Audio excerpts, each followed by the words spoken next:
Who am I? I am not Mark Goldstein. I am Christina. So adjust your template. And I've been helping Mark Goldstein launch Health Hub for about the past year and a half. I am the director of marketing. And so what are we? We are kind of the Match.com of the healthcare startup ecosystem, or at least trying to be. And this talk will be good for you if you want to help companies as an advisor or an investor or PI, or if you are a founder and you're trying to scale a company. And so, why did we start Health Hub? Here's our founding team. So Mark Goldstein is a partner in Builders VC, and he saw a need to help startups that are kind of sophomore stage. They've raised some money, they want to commercialize a product now. And we know from events like this, it takes bringing people together from all over the healthcare ecosystem to help commercialize a product. And so we make matches to try to accelerate doing that. And so how do we do that? One, we do events. So events like this. We also host the UCSF Digital Health Awards. That was just in October. Salon style events. So if you want to get invited to events, this is a video of the applying process. The second thing we do is we have a software platform called Health Hub Connect, and you can apply to join that network. So I'll just put a few example matches up here. We've matched investors like Jack Jang, who's actually also an MD at UCSF, to companies like Heart Genome and Scanwell. Jack Jang is now actually the medical director at Scanwell, and they were introduced through Health Hub Connect.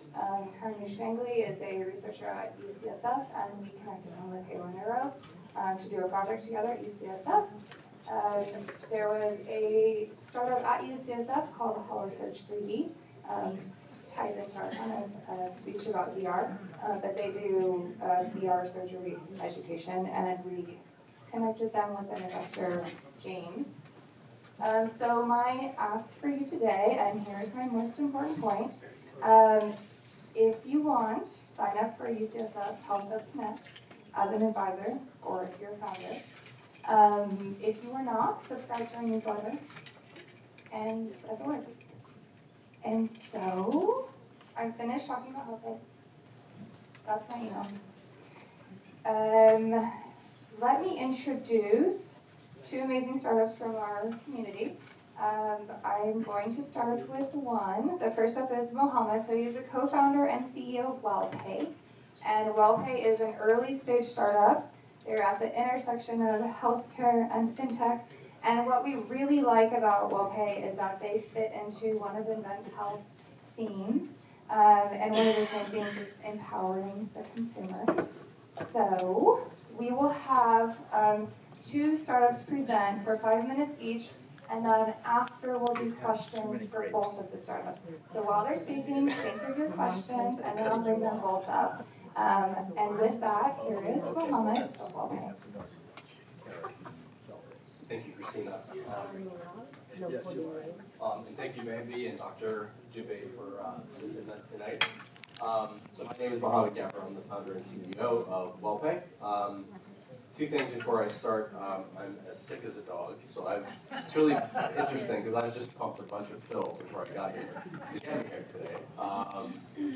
And then second, I want to talk about not just the future of healthcare insurance, but financial experiences, or what some of my British friends would call the financial bits of healthcare.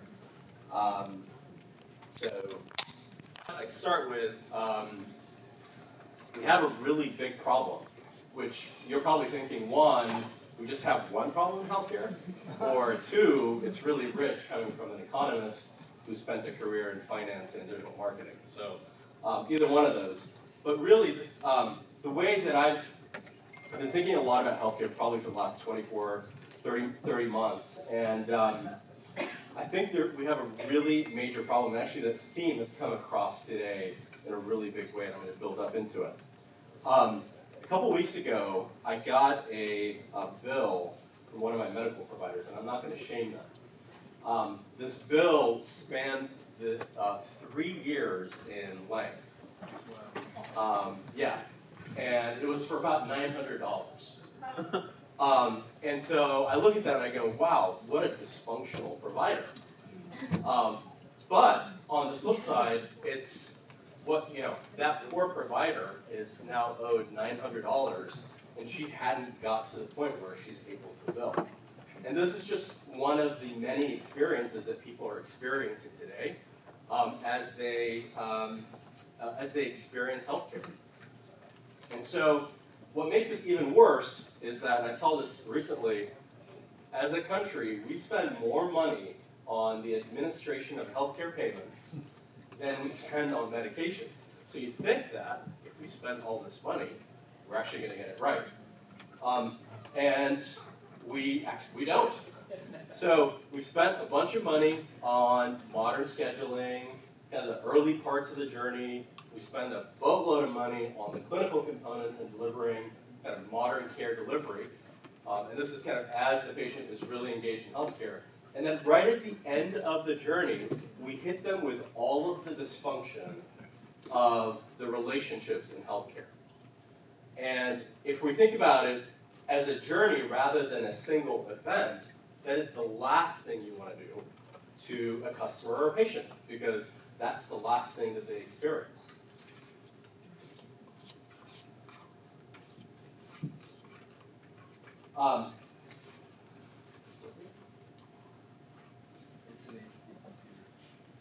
It's a great computer.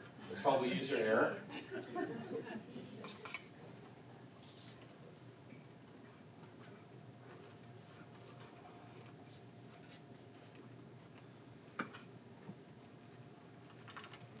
we go. All right. So one more stat for you. So another stat that I thought was really interesting, so if we think this problem is bad now, 11% of all medical debt in the US today is driven not by an age group, it's a single age, 27-year-olds. And I was scratching my head, why is this age group driving so much of our medical debt? And it made sense.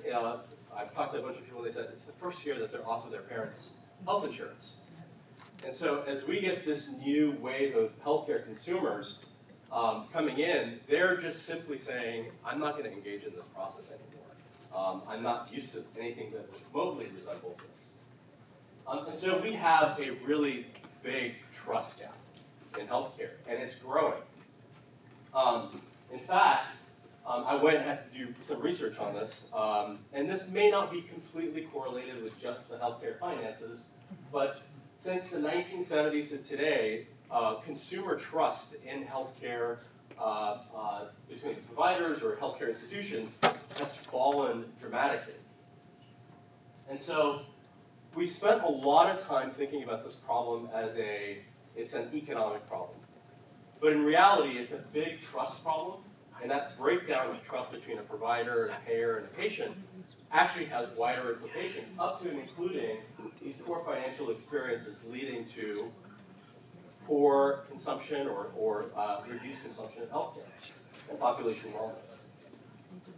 And so our mission at WellPay is to remove elegantly these financial barriers from healthcare by building a single common point-of-sale type environment where the patient is firmly at the heart of the experience and closing some of those trust gaps and trust issues that plague that relationship between a provider and their patients.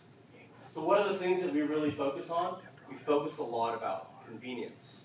How do I fit this billing experience or this payment experience or this financial experience in all of its richness around you as the patient? It turns out that if you want to have a patient or a consumer take an action that they don't really like, putting barriers in front of them is absolutely the worst thing that you should be doing, because they're going to do it less and less. Number two, we want to build trust. We want to use data that we have and data that we are entrusted with to make it easy for consumers. And we spent literally 30 months talking to thousands of patients. What's the first thing that kind of comes up in your mind as you get this financial experience at the end of your healthcare? What are the questions that you want answered? How do you want those answered?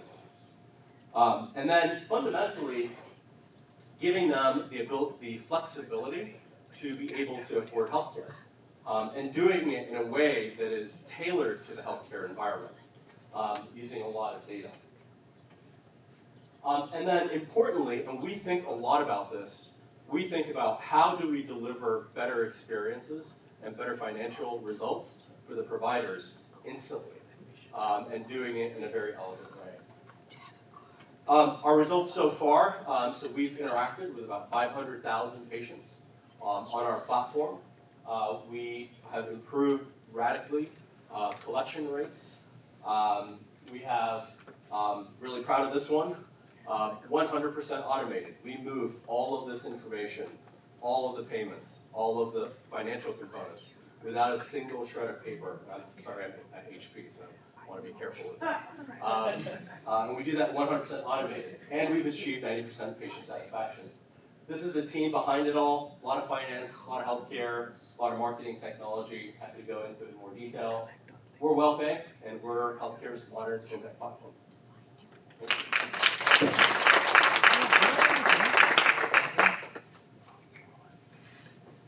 Okay, thank you, Mohammad. That was awesome. All right, we are up next. I'm going to invite Jason Fan. So he's the founder and CEO of Twic, and Twic helps employees choose their own benefits. And what we really like what we really like about Twic from an Invent Health perspective is that you're really addressing two things that we talk about in the series. So one is obviously motivating and empowering the consumer, and then also you kind of touch on the lifestyle and preventative care theme. So, 2 seconds. Here we go. We're going to go to the beginning.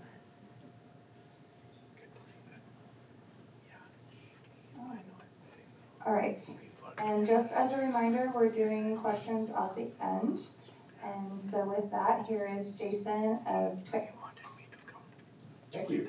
All right, hi everyone, my name is Jason. I'm one of the co-founders at company Twic, and what we do is pretty simple. We operate a platform that allows the employees to pick and choose health and wellness programs based on their own lifestyle. So you probably noticed I am going to be focusing a little bit on the employee benefits. So I'm looking at this from the lens of the employer and the employees. So I'm actually missing a slide here. I'm supposed to have one additional slide, but I'm just going to jump into. All right, I was going to set the scene, and everyone know that we're focusing a lot on healthcare today. But looking at this from an employer and employee's perspective, there's actually a lot more components that goes into employee benefits outside of our core medical, dental, and vision plans. So we need to think about, for example, things like your FSA, your HSA, if you're paid with the high deductible plan. And moving downstream, we're going to have to talk about things like preventive health, like wellness programs, parental support perhaps, and the list goes on. So when we think about this from a company's perspective, or more specifically the benefits teams, here are some of the problems that they're dealing with on a day-to-day basis. So if you put yourself in the shoes that I'm a benefits manager, it's typically very confusing. If you think about your medical, dental, vision plans, HSA, FSA, all the way down to wellness, there are a lot of different things that a benefits manager has to think about, right? And on the other side, they're constantly fighting with the finance team to get the budgets so they can, hopefully the employers can treat the employees a little bit better and subsidize the plans to a higher degree. But that doesn't come without a fight.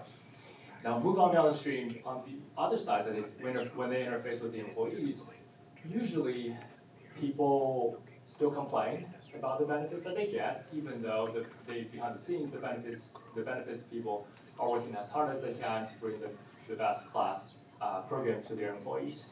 And you pair that with the last one on the list, which is they're vastly outnumbered in a company. Usually when it comes to the benefits professional in a company, on their HR team, we're usually observe sort of a 1 to 1,000 ratio, where it's 1,000 employee versus 1 benefits professional on the team. So it's not really an easy job to do.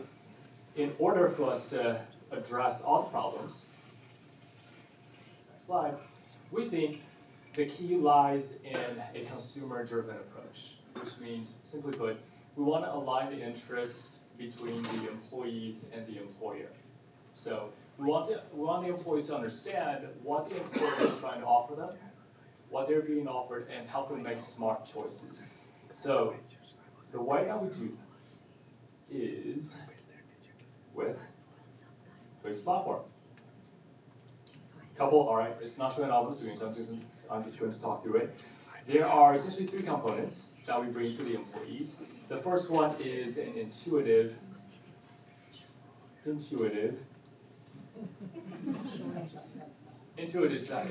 dashboard. So we help the employees understand what their employers are offering them. Oh, this one, okay.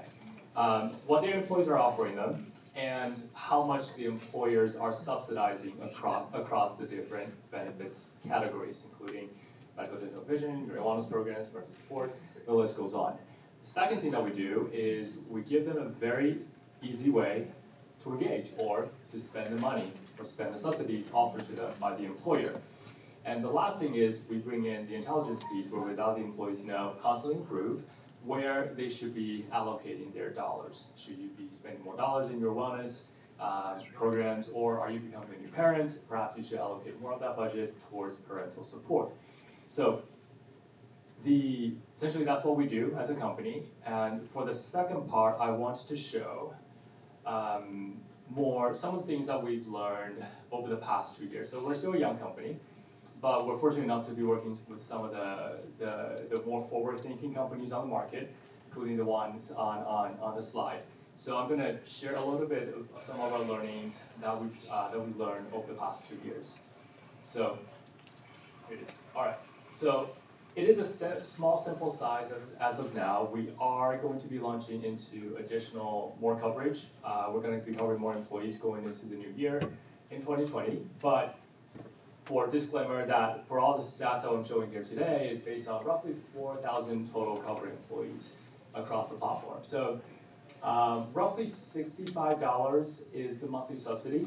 I'm going to place the focus on employee wellness here. So our first product in the market is employee wellness. So companies, the way that it works is that companies will subsidize their employees to a certain degree, usually on a monthly basis, and their employees can pick and choose whatever makes the most sense to their lifestyle. Things include gym memberships, digital health applications, and sometimes other categories.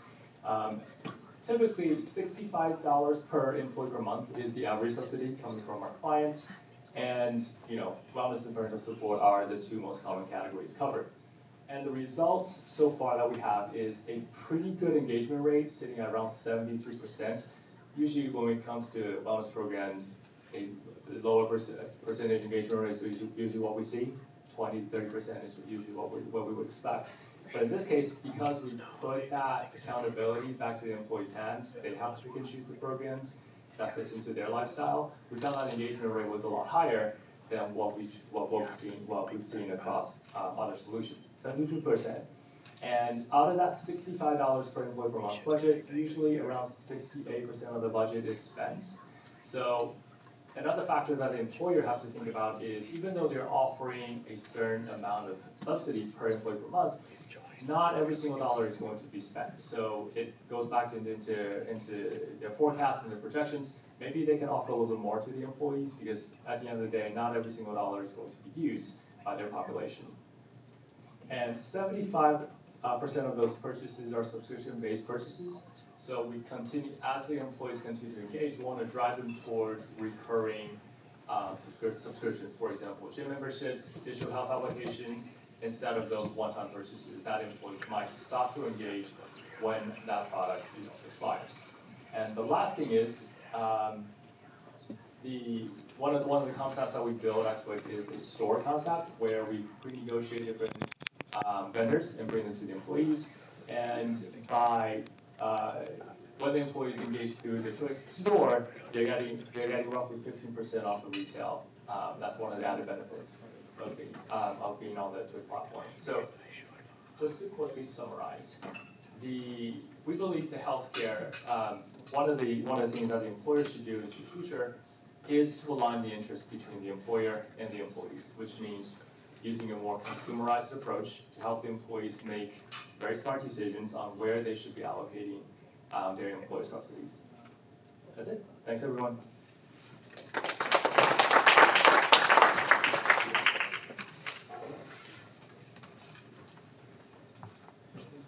All right, let's bring both of you to up here so we can ask you some questions. All right, maybe one more round of applause for these founders here. They worked hard. Okay, so does anybody have any questions? Anyone? Okay. Nice. I'm Joe's going to ask you a question, which is, you bring a lot, I'm from Emceed, you bring a lot about employers spending a ton of money on employee benefits, they're not seeing returns.